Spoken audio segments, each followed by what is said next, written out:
Money FM 89.3. Best of breakfast. The Bigger Picture, only on Money FM 89.3. Good morning. Welcome to The Bigger Picture. Me, Ryan Huang. As we count down towards SG60 celebrations, it's a good time to not just look back, but also ahead. From an economic perspective, Singapore has been on a remarkable journey from attracting jobs to creating value, and now, according to some economists, is entering a new phase, the decade of wealth creation. But what does that really mean for the average Singaporean? And what is in store for the economy? Let's check in now with Derrick Kam. He is the Asia economist at Morgan Stanley. Good morning, Derrick. How are you doing today? Good. It's good to be here.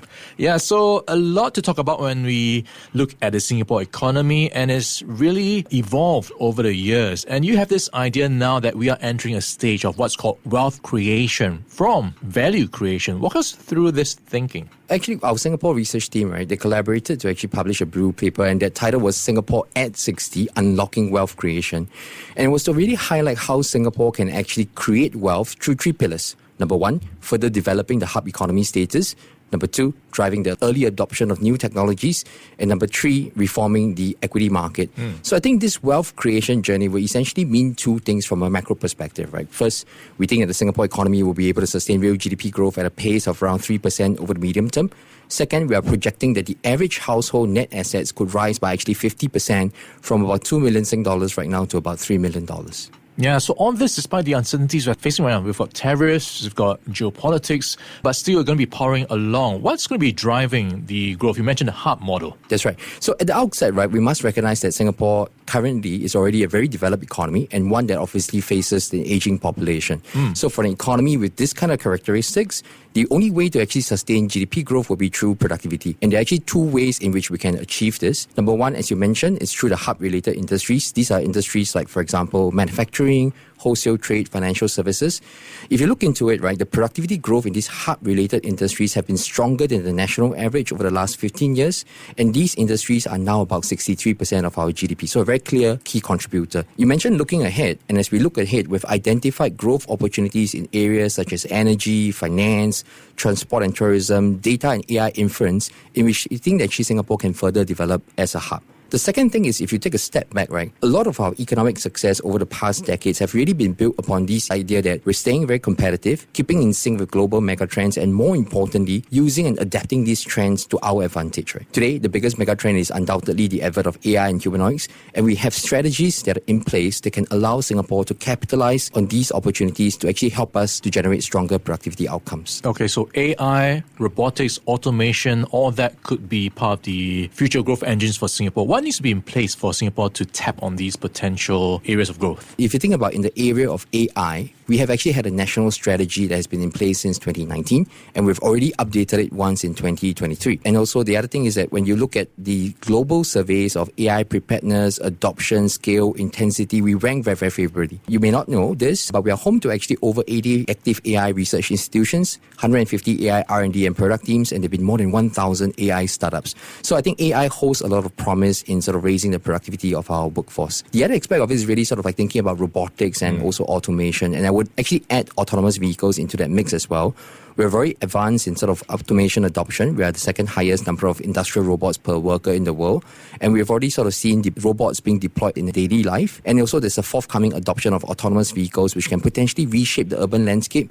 They can actually allow us to further optimize both our land area and also sort of make better use of our labor force. So in some sense, you also need to attract new ideas, startups as well. What can someone do on that part to create that flow of capital and talent into this part of the world? So I think one is, of course, the setup, right? The policy setup. We've always been sort of having this policy setup which is predictable, which is also very reliable. And then also in the context of actually in a multipolar world, I think these characteristics will put Singapore in a very, very strong competitive position to still be able to attract capital into our economy. Okay, how about the capital markets, the equity markets, for example? What can you do on that part to attract that capital and that talent? Because I imagine some of these private equity firms are going to be keen on investing in places that can eventually give them the opportunity to exit. That's right. So we currently have a stable of a lot of unicorns and sonicorns right now, which we have carefully built up and cultivated over the years, right?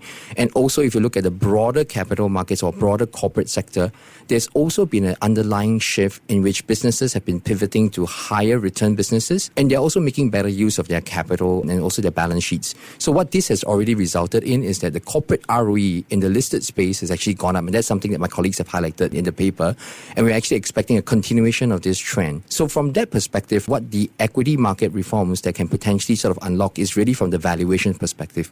We think that, the valuations, if you look at it from a price to book multiple issue, you can actually go from about 1.7 times right now to about 2.3 times, which therefore also lifts the market capitalization, increasing the attractiveness of our market. Okay, so you've painted quite a macro picture so far of what SG60 and beyond is going to look like. What does it mean for the average Singaporean when you talk about wealth creation? What would that look like? So I think wealth creation was something that I mentioned earlier on as well. So when you look at it, it's really sort of you get sustained income growth, and that's going to be driven through productivity gains, and so that will actually help to improve the wage levels. That's number one.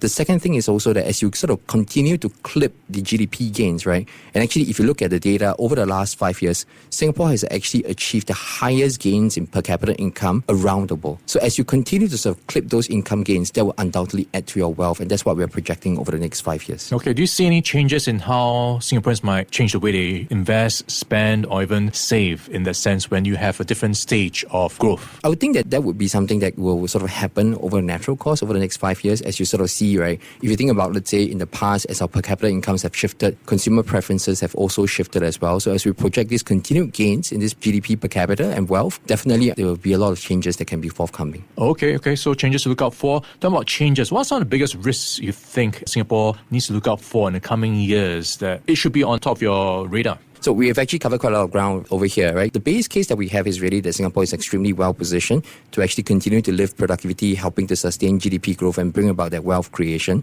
There are two risks I would really highlight, and they're sort of largely external. Number one is this deglobalization headwinds, right? As a hub, we're very reliant on global growth trends, and a rise of protectionism is going to be detrimental to our growth prospects. If you get lesser trade in goods and services, then the opportunity set that will be available to Singapore will be lesser as well. The second thing is about competitive dynamics around the world, right? It's not just about us trying to make ourselves sort of more competitive. There are established global centers and emerging global centers which are actively taking steps to also enhance their hub status. So therefore, it's very imperative that we continue to take steps to ensure that we are very, very competitive in the global arena. Okay. So lots to look forward to in the coming years as we mark SG60. Derrick Kam, Asia Economist at Morgan Stanley, talking about how Singapore is moving towards a stage of wealth creation from value creation. Derrick, thanks for your time today. Thank you very much. Save Money FM 89.3. Before acting on the information on Money FM, please consider if it's suitable for your own investment objectives, financial situation, and risk tolerance. To listen to more great interviews, download our podcasts at audio.sg or download the audio app. That's AWEDIO, audio at the App Store and Google Play.